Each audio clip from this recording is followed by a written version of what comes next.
And we're back. Game number 2 on Overgrowth. Bottom left-hand corner. The blue Protoss player, it is Liquid HerO. And the top right-hand corner. The victor from last game, the man who went to a lot of Zerglings. And Infestors, the snag up that win, Liquid Snute. Some teammates here, both on Team Liquid, sponsored by HyperX. But yeah, last game we saw Snute try for the gold, got photon cannon rushed, and settled up, with 2 regular bases, which ended up, those minerals are just as good as gold minerals, when it comes to buying Zerglings, because that's all Snute did is he made a bunch of Zerglings, sent it to the 3rd base of HerO, which I thought was kind of risky, because he was risky taking that 3rd base. And then he was risky because he didn't even bother defending it with his 2 tech units he had. Like 2 Void Rays and an Oracle. And then he kind of was like, yeah, I should probably go back and defend my base because I just lost like all of my front line and then pylons and stuff. So that was a little bit of a mistake. He underestimated the power of the Zergling. Snute Zergling, very strong. Maybe second to life Zerglings. We'll see how this game goes. Now this is a pretty cool map. This is Overgrowth, and you see there's all the trees in the middle are cut down, so that's not overgrown. They hedge that back. Actually, there's a lot of trees cut down here. Man, they should call this friggin' what's the term for a stripped forest? I don't know. There's like some Greenpeace activist is like yelling at me right now what it is. It's not strip mining. That's what they call when you like overmine a spot. You like strip mine it, but I don't know what's called when you like cut all the trees out of a forest and it's just like barren landscape. I'm not sure. But anyways, that seems to be what's going on here in Overgrowth. And we have a pylon down here, and HerO's just gonna go straight up for the cannon. But there are 3 drones already down here to cause HerO a little bit of havoc at his natural. Doesn't look like he's gonna throw down any cannons at this point. He did throw down his Nexus, so he was kind of just fronting there for a little bit, but after seeing those 4 drones, that's a little too rich for his blood. He's going to fall back. Zerglings are coming out, and they will be able to clean up that pylon. And HerO just really liking to play aggressive with the cannons here. He's got that forge in the back of his base at his main. Isn't using that for his wall at his natural. Kind of a safer measure to, of course, the option of building your forge in your main versus building it and outside next to your natural. Of course, if they go for early pull, you're kind of SOL. You lose that pylon, use that forge, and it doesn't really happen too much. I haven't seen that build risky forge placement countered with the early pull recently, but players just playing a little bit safer, I guess. So the 2nd base for Snute is taken at his 3rd base. Of course, his natural was delayed by that pylon, and he will go over there, place it. And Zerglings heading across the map, doing some scouting. The Queen slowly making her way over to their new home at the 3rd base. A sneaky probe from HerO on the left corner of the map. Maybe going to throw up some proxy pylon and maybe warping some zealots. He's got a Cybernex core up, first zealot coming out. He's got 1 photon cannon for defense, and the Nexus starting to pump out some probes. And we haven't started to see any upgrades yet from that forge. He just now started to pump out a little bit of gas here at his 2 gases simulators at his main. Now, Snute, he's such a greedy little guy. Look at this. He's going for the gold again for his 3rd base. Now, HerO, did he scout this? He didn't actually scout this. The probe was heading down there towards that direction. Doesn't see it. Now he's just going to fall back. So Snute is going to be already up on 3 base. He's still continuing to drone quite heavily. Hasn't yet started any gas. We've got Stargate being built here for HerO. So HerO looks like the same build he did last game. This Zergling will happen across the probe, and we'll see if that probe just accidentally runs over there to that base. And it's looking like he's going to run accidentally right by this base. So Snute, this is just bad. That's just unfortunate for him that he just scared the Zergling right past his hidden base. Traitor Zerglings, when will they learn?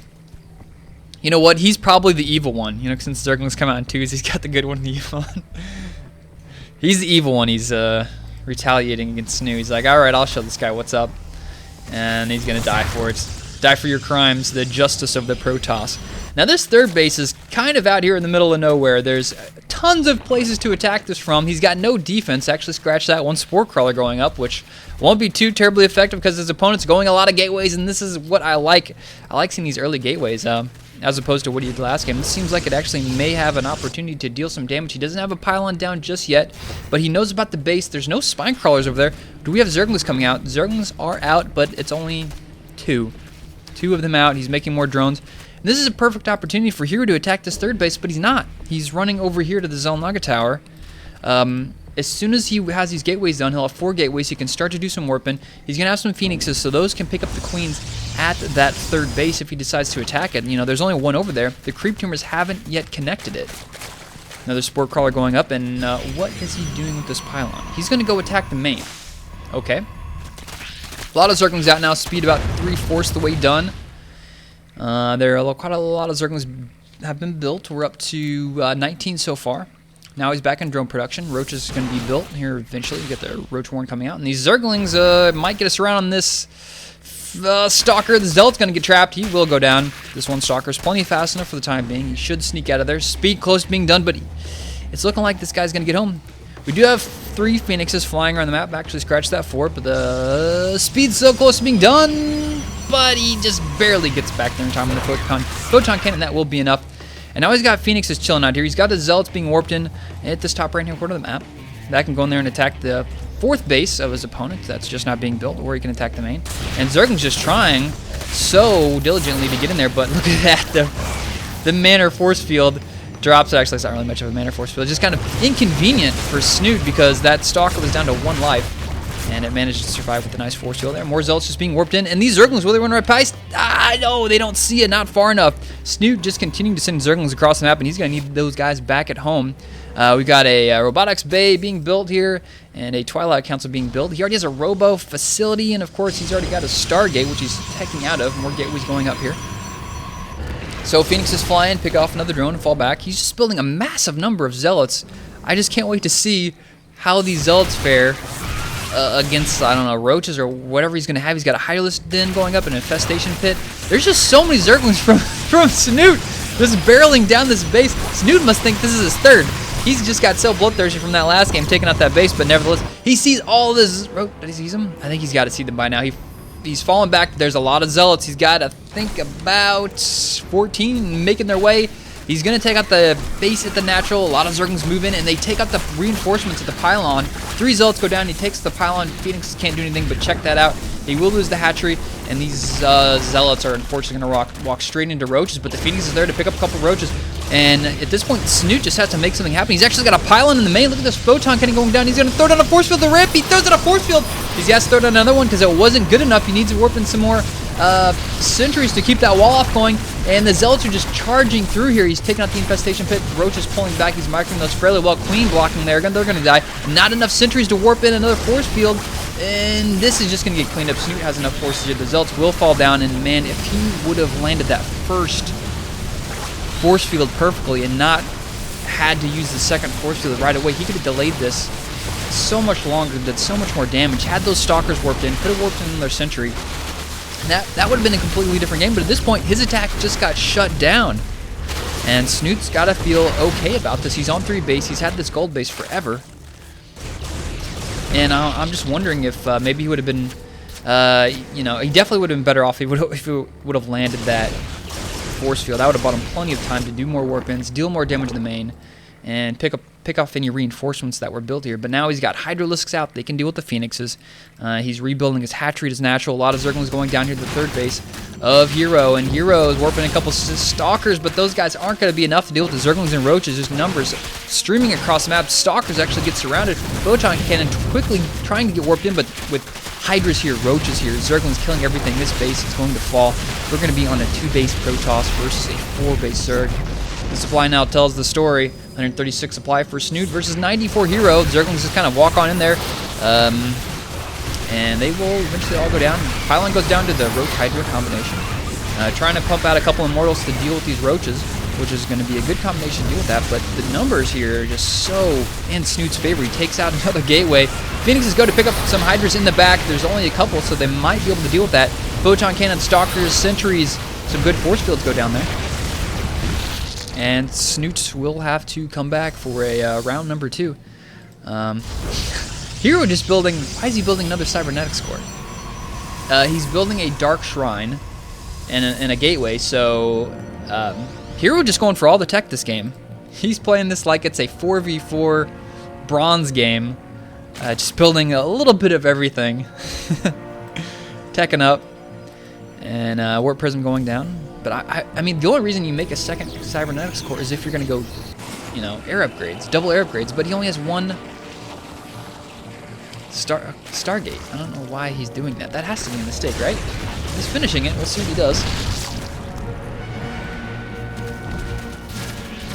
Warp Prism flies right over the Hydra. They get taken down, and he does sacrifice his life for the, you know, the vision of this. So he's ran in intercept. He's got some nice force fields, traps, a lot of roaches. Look at that. About 6 roaches being picked off by this force field. And the Immortals in the back, and Stalkers make short work of that. And it looks like this third base, go number 2, will work out. Stalkers with Blink DTs in the mix. There'll be some added damage until some Overseers come out, and one of those gets built right as we speak. And that DT is just walking right among the Zerg horde there. One Phoenix goes down to some Hydra. Snute going on against one on the offensive, going down here to the third base. There's a DT down there and a small Protoss force, but this Zerg army is looking pretty strong. The Stalkers are kind of just chilling out here. They need to. There we go, blink back. And DT is just going to kind of run around and get a little bit of a couple clicks in here.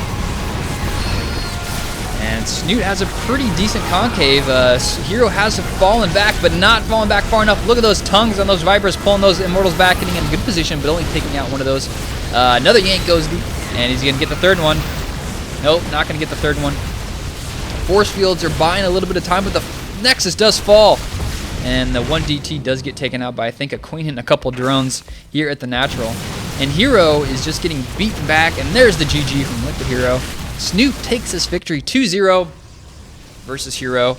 And 2 pretty similar games from Snute, just piling on the early game, taking those quick third bases, getting the gold, making a lot of Zerglings, applying a lot of pressure.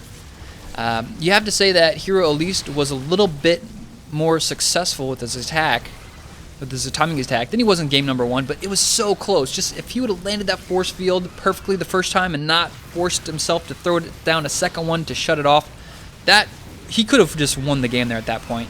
You know, he would have taken out the whole tech. He could have warped another sentry. There would have been nothing he could have done. And his best attempt would maybe be a counterattack, sacrifice that base, be on 2 base, be way behind in tech, because all of his tech was in his main. He had his Roach Warren in there, his spawning pool, he had a hive, not a hive, a lair at that point. Lost a lot of drones, lost a lot of army in there just to ineffective fighting, but you know, sometimes that's what it comes down to. One missed force field can make or break this game. And that's why StarCraft is so intense, and you just have to have very high micro and macro to compete at these levels. So thank you guys for watching. Follow me on Twitter at EonShiKeno, and subscribe to me on YouTube if you haven't. See you guys later.